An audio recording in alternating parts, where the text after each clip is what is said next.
Infrastructure et connectivité, quel défi, quel impact pour le continent africain? C'est une nouvelle thématique que nous abordons donc dans ce live, le scan par tel quel, avec notre partenaire Orange pour la couverture de ce GITEX Africa. Bienvenue à tous si vous nous rejoignez. On est avec Saad Rayete Oussani. Bonjour. Bonjour. Bienvenue. Merci. Vous êtes directeur client opérateur chez Orange Maroc. Exactement. Et nous avons également avec nous Damien Bertrand. Bonjour. Bonjour. Directeur général adjoint à Medusa Submarine Cable System. En anglais, bien comme il faut. System. En effet, bonjour à tous ceux qui sont au GITEX aujourd'hui à Marrakech et à ceux qui nous écoutent d'un peu plus loin. Alors, on va parler avec vous d'un sujet passionnant parce que c'est vrai que l'Afrique souffre encore de connectivité et la connectivité est égale bien sûr point de PIB, des croissances et du business. Il y a ce projet phare qui est celui de Medusa. Oui. Donc qui est un câble sous-marin et on va voir ça avec vous Damien Bertrand, mais je voudrais d'abord vous donner la parole à vous Orange parce que vous avez signé ce contrat de partenariat, cette alliance en décembre dernier. Oui. Medusa, c'est le câble le plus long en Méditerranée qui va être construit, objectif 2024-2025 pour sa fin, pour son ouverture. Pourquoi ce choix et que va permettre ce câble concrètement? Merci pour la question. On est ravis, comme disait Damien, d'être parmi vous aujourd'hui.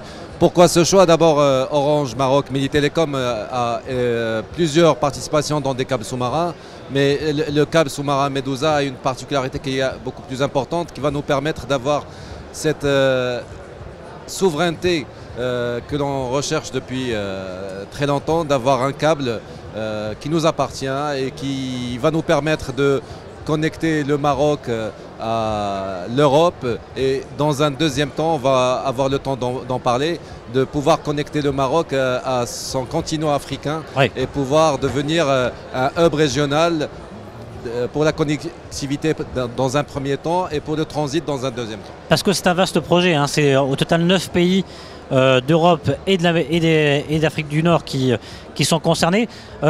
Juste avant Damien Bertrand de parler de Medusa précisément, juste pour que tout le monde ait un dessin clair. Aujourd'hui, en Méditerranée, on a combien de câbles? On en a 2, 3, 4, des dizaines? Non, quelques câbles, c'est des unités. Chaque pays comme le Maroc ou chaque pays d'Afrique du Nord a quelques câbles qui le relient principalement à l'Europe. Mais celui-ci, il a une spécificité. Alors, Medusa, le système de câble Medusa a une spécificité en effet, c'est qu'il a été dessiné pour une connectivité qu'on pourrait appeler sud-nord, c'est-à-dire pour les différents pays d'Afrique du Nord, avec différents points d'entrée, ça c'est important au niveau technique, en Afrique du Nord, et différents points d'entrée, d'atterrissage, on dit, pour les câbles sous-marins, en Europe du Sud. Et ça, jusqu'à maintenant, ça n'existe pas. Il y a eu une évolution sur les câbles sous-marins. Avant, c'était un point à point. Et ça appartenait généralement à 2 opérateurs, un de chaque côté si je peux dire. Ouais. Et ils avaient 2, 3, quelque peu de paires de fibres. Ils partageaient de la capacité.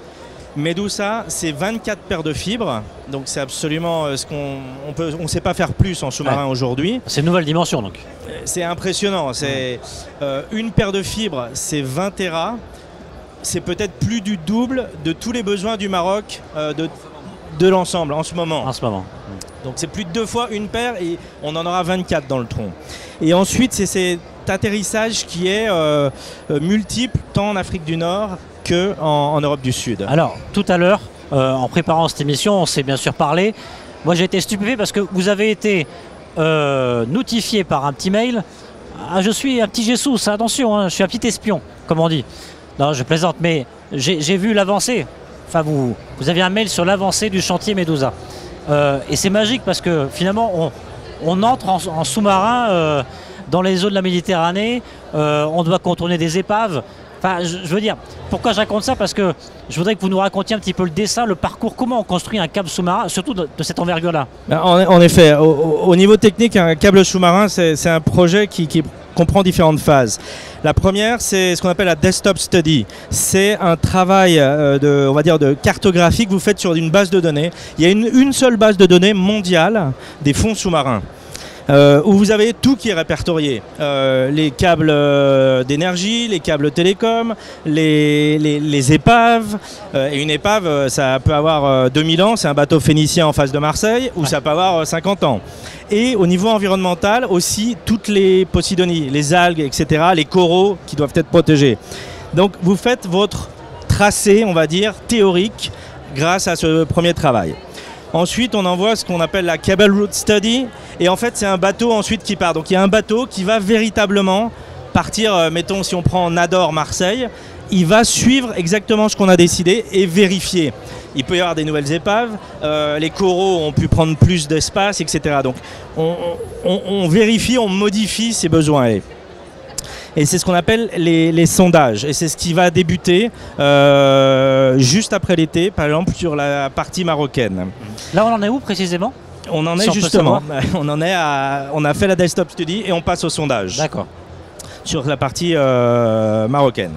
Ensuite aussi, on va vérifier la dureté des fonds marins parce que le câble va être posé au fond. D'accord ? Il est généralement enterré jusqu'à 1000 mètres de profondeur. On l'enterre pour le protéger. Le protéger principalement d'encre ou de pêche. Normalement, on a des corridors protégés, mais au cas où, il vaut mieux la sécurité. Donc ça, mais avant, il faut le fabriquer. Donc une fois que vous avez fait les sondages, et c'est du sur-mesure, on va faire 28 km, 532 mètres de double armure. Puis 128 km, 612 simple armure. Après, on est en grand fond, etc. Donc c'est vraiment une fabrication sur mesure qui est faite. Et après, il y a la pose. La pose, c'est un bateau câblier qui fait une centaine de mètres de long. Oui. Qui descend une charrue qui fait un petit autobus, donc pour vous donner une idée de la taille, et qui va pouvoir enterrer. Et d'ailleurs, je voudrais mentionner que Orange, le groupe Orange, possède Orange Marine, qui est une filiale qui se dédie justement, avec des navires câbliers, à faire des sondages et à faire de l'installation. Après, on installe, et après, on vérifie. Il y a encore un bateau qui partira pour vérifier que l'installation est bien faite. Tout cela, toutes ces étapes, il faut compter 2 à 3 ans. C'est très long. Ça dépend de la taille, du volume du projet, mais en général. Et en parallèle aussi, il y a un aspect administratif. Il faut des autorisations, il faut des concessions. Et là aussi, il faut énormément de travail, d'études. Et de nouveau, à peu près 2 ans pour obtenir des concessions. Alors, moi, je me pose beaucoup de questions. C'est bien. Parce que forcément, je suis un patron d'entreprise ou je suis un simple citoyen. J'ai une idée très vague. Maintenant, un peu plus claire. Merci, Damien. De, justement, la logistique derrière un câble. Mais qu'est-ce que ça va m'apporter ? Très honnêtement. Merci. Beaucoup de choses, j'imagine. Bien sûr. Écoutez, aujourd'hui, ce que ça va apporter au niveau du Maroc, déjà, ça va permettre d'aller dans la transformation numérique, dans la souveraineté du numérique, permettre à Orange Maroc d'avoir une diversité de sorties vers l'international. Et ce qui est important pour nous, que ce soit pour l'entreprise qui va aussi, ça va nous aider à réduire nos coûts d'investissement, ça va permettre à nos entreprises de pouvoir acheter chez Medi Telecom de la connectivité à un tarif moins cher, d'avoir une meilleure qualité de service et d'avoir un temps de latence qui est important aujourd'hui. On parle d'un temps de latence qui est inférieur à 5 secondes. Donc, et vous connaissez mieux que moi aujourd'hui l'explosion des besoins en data. Donc tout le monde a besoin de celui qui utilise aujourd'hui 100 mégas a besoin de gigas, celui qui utilise des gigas a besoin de plusieurs centaines de gigas. Et donc nous, à travers le projet Medusa va nous permettre, vu le transport de débit sur cette paire de fibres que nous allons acquérir, va faire en sorte de réduire les charges pour les entreprises et les accompagner, parce que c'est notre devoir, et de permettre bien entendu à nos clients Orange Maroc, entreprises ou B2C, d'avoir aussi accès à nos offres qui sont intéressantes, qui sont alléchantes en termes de trafic data. Et tout ce trafic data doit être transporté du Maroc vers les sorties Internet. Oui, justement, pardon, mais j'ai vu que avec ce câble notamment, vous allez pouvoir disposer de davantage de data centers à Marseille. Enfin, les entreprises marocaines vont pouvoir se greffer au data center à Marseille notamment. Aujourd'hui, nous sommes présents à Paris, à Madrid. Marseille, c'est une diversification de nos POP. Et donc, nous, en tant qu'Orange Maroc, ce qu'on doit dire d'abord, c'est que le câble Medusa, il sera hébergé chez le groupe Orange à Marseille, oui, dans les locaux de Marseille. Et ça va nous permettre, à partir de ces locaux à Marseille, de nous interconnecter avec nos POP actuels pour créer la boucle qu'on voudrait entre les POP que nous avons aujourd'hui et le POP que nous allons créer à Marseille. Donc c'est un projet impactant pour le Maroc, mais vous l'avez dit tout à l'heure, c'est un projet également impactant pour l'Afrique du Nord. Tout à fait. C'est un projet impactant pour l'Afrique du Nord parce qu'aujourd'hui, on cherche à travers ce projet que le Maroc soit le hub régional en Afrique du Nord. Et donc, nous voulons dans un deuxième temps relier aussi à travers ce câble le sud du Maroc à l'Afrique subsaharienne, notamment le Sénégal, la Côte d'Ivoire, là où nous sommes présents en tant que groupe Orange, pour permettre dans un premier temps de nous connecter au réseau Backbone Joliba qui fait à peu près 20 000 km qui lie 8 pays africains. Et tout ce trafic-là, en accord avec nos filiales Orange, va nous permettre de remonter tout ce trafic vers le Maroc et créer le hub régional dont on parle et nous donner aussi un pouvoir de négociation pour le transit. Aujourd'hui, chaque méga qui sort du Maroc est payé à quelques centimes d'euros et plus on a de trafic, plus nous allons avoir un meilleur pouvoir de négociation pour nos clients entreprises, pour l'entreprise Orange Maroc et pour nos clients particuliers. Damien Bertrand, sur le volet impact de ce câble en matière de connectivité et autres sur le continent africain et plus globalement sur la Méditerranée? Alors, il faut voir que c'est la première fois qu'il va y avoir un câble sous-marin qui a un tel... telle puissance, une telle diversité de... Diversité géographiquement, pour vous rendre compte, en fait. Côté sud-européen, on va atterrir au Portugal, en Espagne, en France, en Italie, en Grèce et à Chypre. Côté nord-africain, les pays prévus sont le Maroc, avec 2 atterrissages, l'Algérie, la Tunisie, la Libye et l'Égypte. Donc ce serait la première fois qu'il y aura absolument, j'allais dire, tous les principaux pays riverains de la Méditerranée qui seraient interconnectés entre eux. Donc vous parliez des data centers à Marseille, mais ça va marcher dans les deux sens. C'est-à-dire que ça va développer autant pour, par exemple, des entreprises marocaines d'atteindre du contenu marseillais ou français ou au-delà, mais aussi, dans l'autre sens, ce que l'on voit depuis quelques années, c'est que, par exemple, on parle de data center. Avant, c'était Francfort, Londres, Amsterdam, Paris, Europe du Nord. C'est descendu depuis quelques années Marseille, Barcelone, Gênes, Madrid, etc. Et pour moi, ça ne fait pas de doute. Il faudra voir le quand, mais ça passera de l'autre côté de la Méditerranée. Le Maroc possède tout ce qui manque maintenant en Europe, j'allais dire. De l'énergie à un coût très raisonnable et de l'espace. Donc ce qui fait cruellement défaut d'un côté est ici disponible. Ce qu'il faut, c'est entre les deux avoir cette connectivité. Et pour reprendre une image peut-être simple, mais pour bien faire comprendre, c'est un effort commun entre Orange et Medusa. Nous, on fait que les infrastructures.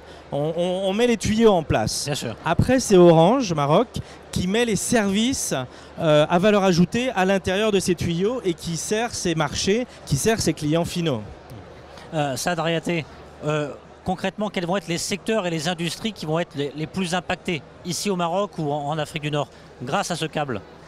Déjà, grâce à ce projet, les secteurs qui pourraient aujourd'hui bénéficier fortement de ce projet, on peut citer quelques-uns. Le secteur de l'automotive au Maroc qui se développe, on a, sans citer les entreprises qui sont installées au Maroc, le besoin en termes de production augmente, les besoins en termes de connectivité augmentent. Donc par conséquent, ces clients sont déjà clients chez nous, on les écoute. Ils nous demandent beaucoup plus de capacité, ils ont un besoin de qualité de service qui est important et une latence pour qu'ils puissent connecter leur réseau marocain les filiales marocaines à leur groupe international. Et donc ça va nous permettre d'adresser les besoins de ces entreprises. On peut parler de l'industrie d'enseignement. Je veux dire, les réseaux géants européens ont une mission de connecter l'ensemble des réseaux universitaires à travers le monde et vers l'Afrique du Nord. Et donc ce projet va nous permettre de pouvoir vendre de la capacité ou vendre une paire de fibres à Géant par exemple, qui va pouvoir desservir l'ensemble des réseaux universitaires. On parle aussi du secteur de l'assurance, on peut parler du service universel parce qu'aujourd'hui, en dehors des grosses entreprises, il faut parler aussi des clients particuliers auxquels ce projet va leur permettre d'avoir accès à des structures diversifiées qui vont nous permettre à nous d'acheminer leur trafic qui augmente de jour en jour dans une qualité de service impeccable. Aujourd'hui, nous sommes premiers au niveau de la fibre au Maroc. Nous investissons énormément au niveau de la fibre, des centaines et des centaines de millions chaque mois. Et donc, on peut dire que sur 10 ans, on a investi à peu près 10 milliards de dirhams de CAPEX. Et nous continuons d'investir pour permettre à nos clients d'avoir une connectivité sans faille. Damien Bertrand, aujourd'hui sur ce câble Medusa qui est une innovation majeure et qui va avoir un impact important, Saad Rayaty nous parlait de pôle universitaire. Il y a effectivement ce branchement entre l'Europe et entre le nord et le sud qui est important sur tous les aspects économiques, mais également ce volet recherche. Et là, je crois qu'il y a eu des financements européens, entre autres, sur ce type de projet-là. Tout à fait, vous avez raison. On a un fort soutien européen, je dirais, qui se traduit en trois volets. Le premier, c'est que la Banque européenne d'investissement prête une somme jusqu'à 100 millions d'euros au projet Medusa. Donc il y a un véritable appui de la part de l'Union européenne. Le deuxième volet d'ailleurs s'appelle Connecting Europe Fund. Donc c'est un fonds que l'Europe met à disposition pour les projets de fibre optique sous-marine ou non, mais ils nous ont attribué à la fin de l'année dernière 8 millions d'euros pour une paire de fibres qui part du Portugal, qui fait le sud de l'Espagne, monte à Marseille et va jusqu'en Sicile. Donc c'est intra-sud-européen. Et troisièmement, ce que vous mentionnez, vous avez raison, c'est donc l'Union européenne, à travers de nouveau la BEI, qui finance l'interconnexion entre Géant et Asren. Alors, Géant et Asren, c'est quoi? Géant, côté européen, chaque pays a son réseau de recherche pour l'éducation et les centres de recherche. Et la marque européenne, si je peux dire, c'est Géant. Asren, ça veut dire Arab State Research and Education Network. C'est l'équivalent nord-africain. Et même, c'est plus que nord-africain. Ça va jusqu'au Moyen-Orient, la Jordanie, etc. Donc, pour l'Europe, c'est important que ce qu'ils appellent les pays voisins, neighboring countries, c'est-à-dire cette Afrique du Nord et l'Europe de l'Est, il y ait des infrastructures de télécommunications fiables mises en place pour faciliter ces échanges et cette interconnexion. Comme le disait Saad, c'est la base. C'est la base du développement d'énormément de secteurs. Et donc l'Europe y tient. Donc on va mettre dans chaque pays d'Afrique du Nord un point d'interconnexion pour ces universités. Après, c'est chaque pays qui doit faire l'effort au niveau national de déployer jusqu'aux écoles, jusqu'aux universités, jusqu'aux centres de recherche. Mais c'est vraiment important puisque un câble, c'est fait pour 25 ans. Un câble sous-marin, le design, life, c'est 25 ans. Donc aujourd'hui, les petits Marocains, si je peux dire, qui vont être formés dans les 25 prochaines années, ils vont l'utiliser. Il va y avoir des capacités qui n'ont rien à voir. C'est une nouvelle page qui s'écrit maintenant, voire un nouveau chapitre, comme on disait. Et c'est une opportunité, en plus d'interconnexion vers l'Europe, mais aussi, et pour la première fois de nouveau, l'Europe a voulu, donc on l'a dessiné techniquement nord-africain. Donc le Maroc pourra échanger avec un Tunisien ou avec une université du Caire, par exemple, des données. Donc ça, c'est vraiment une nouveauté également. Saad Rayaty, dernière question. Est-ce que vous avez évalué en termes d'impact de points de PIB ce que peut apporter ce câble sur le Maroc, sur la région, ou c'est quelque chose qui est difficilement pour l'instant évaluable? C'est quelque chose qui est difficilement évaluable, mais pour être très franc avec vous, sûrement d'autres opérateurs se joindront à nous pour ce genre de projet. Les télécoms pèsent pour beaucoup au niveau du PIB. Je pense que, et ça n'engage que moi, c'est des choses qui peuvent nous aider à améliorer d'un demi-point de PIB annuel. C'est quelque chose d'extraordinaire. C'est sûr qu'à un moment donné, ça va se tasser, mais les premières années vont permettre de juger la qualité de service qui sera fourni aux clients. À travers cette qualité de service, ça va donner envie à des entreprises, à des particuliers, et ça va nous permettre aussi d'améliorer l'image de couverture et de connectivité au sein de nos universités, de nos écoles, et c'est l'avenir de tout un pays. Alors, je vais prendre une dernière question peut-être, et puis vous voulez réagir, allez-y. J'ajouterais juste que Medusa, c'est la solution pour demain. Mais pour après-demain, le Maroc a besoin d'autres câbles. Ça ne fait aucun doute pour moi que dans les prochaines années, il va y avoir de nouveaux besoins, de nouvelles diversités. Donc c'est un effort, c'est une ouverture qui commence et qui va porter ses fruits à moyen long terme. Et comme le disait Saad au début, ça va positionner, alors c'est pour le Maroc évidemment en soi, mais aussi ça va permettre au Maroc de jouer un rôle de hub, on appelle ça, entre cette Afrique de l'Ouest et l'Europe. Bon, moi j'ai une toute dernière question, elle est pour vous.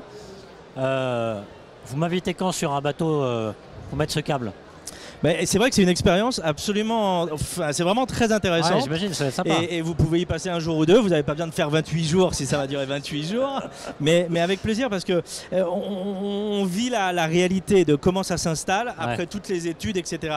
Donc c'est vrai que c'est passionnant. Si ça vous intéresse, on peut organiser ça sans on dirait souci. avec la petite bonnette telle qu'elle. Merci beaucoup. Bateau, donc Oui, c'est combien de personnes d'ailleurs un bateau comme celui-ci? Le bateau câblier, non, ils sont des dizaines, ils sont une soixantaine au moins à bord. Vous avez ceux qui sont pour faire marcher le navire. Après, vous avez ceux qui sont pour les opérations marines d'installation. Et après, il reste quelques invités, si je peux dire. Enfin, généralement, c'est ceux qui viennent contrôler que tout se fait bien à bord. Mais on a parfois une possibilité d'un invité ou deux. Et c'est vrai que c'est une expérience unique. J'imagine. Merci beaucoup, Damien Bertrand. Je vous en prie. Directeur général adjoint à Medusa Submarine Cable System, et Saad Raïté, merci beaucoup. Merci à vous, c'était un plaisir. Directeur client opérateur chez Orange. Vous restez avec nous bien sûr dans ce live tel quel. Dans quelques instants, on se retrouve. On va parler dans quelques instants de la transformation digitale des TPE et PME. Il y a beaucoup à dire. On parlait tout à l'heure du cloud. C'est pas encore assez adopté au niveau des TPE PME au Maroc. Il y a beaucoup de défis dans ce sens-là. Mais au niveau justement de la cartographie des tendances aujourd'hui pour pouvoir accompagner les TPE et les PME, qu'est-ce que l'on doit faire? C'est ce que nous verrons avec deux invités. Faisal Soudameni, qui est directeur marketing et support à la vente B2B chez Orange Maroc, et Amal Cherif Awad, qui est directrice générale du cabinet Attitude Conseil et présidente de la caravane de la TPE Microlabs Solutions. A tout à l'heure.